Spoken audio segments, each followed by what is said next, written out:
Mga bagay na nakatayo. 1, 2, 3. Ah, bakit? Hala. Building. Ano ba? Tawa! Oh. Tumblr, ayan. Oh, bakit kayo tumatawa? Bahay! Oh. Cellphone. Oh. Oh, Pablo. Statwa. Oh, statwa. Ang dignidad! Oh. Pader. Pader. Oh, nakatayo. Pader. Oh. Ako na ba? Sige, yung logic na lang. Sige. Kung ikaw ay binigyan ito, Parang legit style kung ikaw ay binigyan ni Maria ng 10 apples, binigyan ka naman ni Peter ng 10 banana. Okay. Binigyan ka ni Marilu ng 20 banana. That's 13. Anong pangalan ng nanay mo? Hindi.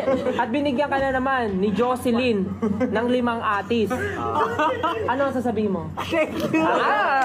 Very logical. Si Mang Jose, Oh.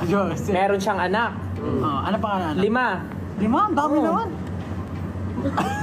Kayo nga, ilan eh? Nagreklamo ba kami? Kayo nga sa pamilya natin, ilan kayo magkakapatid? May narinig ka ba sa amin? Baka sabi ka naman ng dami, hindi naman namin inapi si Tita Grace. Hindi ko nga pala kalimutan.